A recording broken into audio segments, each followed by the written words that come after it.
Hello everyone, welcome to a new video. We are about to get Duck King at the end of August, so I'm recording the in case you missed it video for the month of August and also September. Right off the bat, two games have come out recently. PS5 timed exclusive Marvel Tokon Fighting Souls, Avatar Legends the Fighting Game.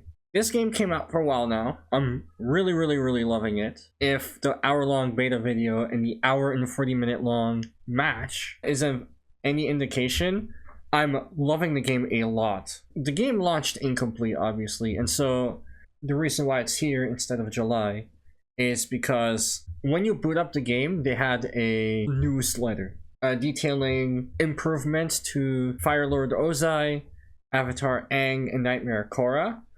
These characters will get fixed in the sense that like some of their animations are unfinished, so they're getting brand new animations later, as well as like costumes and looks that differ from, like, their sprites differ from their artwork, so they're getting like more accurate costumes later down the line, as well as like new animations. In addition, to celebrate the launch of a supposed to be theatrical exclusive to streaming new Avatar movie, they announced free DLC alongside the ongoing, hasn't started yet, ongoing season pass. Free DLC. He's the main character of the new movie. And last but not least, more improvements to the game. Increased controller compatibility on consoles, which is going to help tournament attendees. CEO is very soon. That's like super good. Hold on, let me pull up the someone made an unofficial leaderboard for CEO registrations. Avatar placed highly. Like, I know like first tournament numbers are gonna be inflated as fuck, but it's still cool seeing like a $30 game like placing above some of the usual top tiers, let's say. Next up, Marvel Tokon is PS5 exclusive. Timed exclusive. I say that because the PC port is fucking horrible. It's not that the game is bad. It's obvious if you pick up the PS5 version, the difference between like how much love Arxis puts in their games and how Sony has sabotaged the fuck out of the PC port. That PC port is horrible, and is another example of Sony like not understanding the fighting game community, because a lot of people don't have good PCs, and it's probably not going to be easy to pick up a good PC in this economic climate where AI fucks are driving up RAM prices, and it's going to get worse in the next 2 years. Current PCs right now can run most fighting games, and if they don't, you can download a potato mod. You can run the game really well on like disgusting visuals. Not only is Marvel Tokon, the minimum SKU is on PS5 instead of something weaker. So Street Fighter 6, the minimum SKU is PS4, and then City of the Wolves, the minimum SKU is on PS4. Guilty Gear Strive, when it released in 2021, the minimum SKU is on PS4. Basically, the reason why the baseline is important is the weakest console becomes the base. Typically, you improve that baseline to something better with the higher end consoles rather than downgrade. Downgrades are rare. Yeah, I think the only downgrade was Guilty Gear Strive on Switch from PS4. We have a PS5 game, making it a much higher baseline than other games. Some of the security checks chug PC performance, and you cannot mod the game because Theia, anti-mod protection on PC, locks out executables and assets, preventing you from making potato mods. Just like with the geo restrictions bullshit on Steam, Sony is also preventing people from playing the game in terms of hardware, incentivizing you to spend like almost or over, depending on currency, $1,000 just to play the fucking game.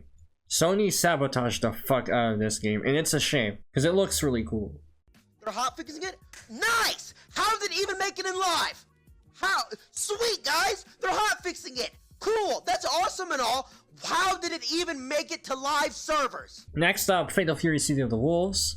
We have upcoming season pass drops for this month.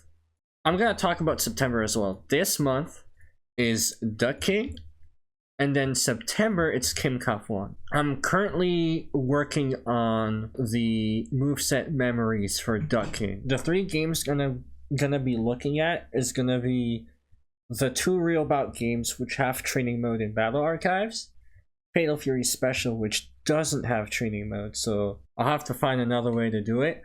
My first guess is Fightcade and KOF 11. The moveset memories for Kaf-won is going to be a little bit different from the other characters. My plan is for it to be just like Robert, because Kim has a traditional moveset, and sometimes you'll have a bunch of remixed moves. Given that Jaehoon and Dong-hwan are both like the 2 flavors of Kim, the only reason I can think of why you put Kim in the game anyway is if he gets the Mr. Karate Robert treatment. It's a like 3rd flavor of Kim.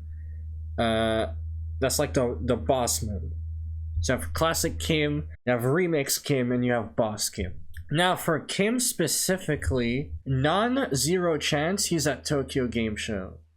I say non-zero because Tokyo Game Show 2024, it was like SNK's own booth, but 2025 they didn't even have their booth. They have like 1 computer open at the Samsung booth when Samsung was showcasing one of their SSDs. I'm personally thinking that SNK is not going to be at Tokyo Game Show again by themselves. Rather, they will hijack like an existing like tech booth to showcase Kim Kaf-won. Either that, or they will not be there at all. A company I think will be at Tokyo Game Show is Capcom. They were there for Tokyo Game Show for Sea Viper. Tokyo Game Show starts September 17th. There's a journalist day on the 17th, and the public can enter from the 19th to the 21st. If, and it's an if, Arjun, who is DLC 2. So DLC 1 Yasmine, DLC 2 Arjun, DLC 3 Tifa, because that's the closest release window for Final Fantasy VII Part 3, and then DLC 4 Bosch. If Arjun is at Tokyo Game Show, then his trailer would be like the week of or before that. So like 17th, 18th, that's the business day for Tokyo Game Show. I think we'll see a trailer like here, or like on the week of the 8th. I think that's the earliest point we'll get like an Arjun trailer. It's like on the 15th or 16th, we'll get a gameplay trailer, and then we'll get impressions, and then the public can play on the 19th and the 20th. That's what's gonna happen if Arjun is at Tokyo Game Show. That's it for this video. Thank you guys for watching. If you like it, leave a like and subscribe, and I'll see you next time. Have a nice day.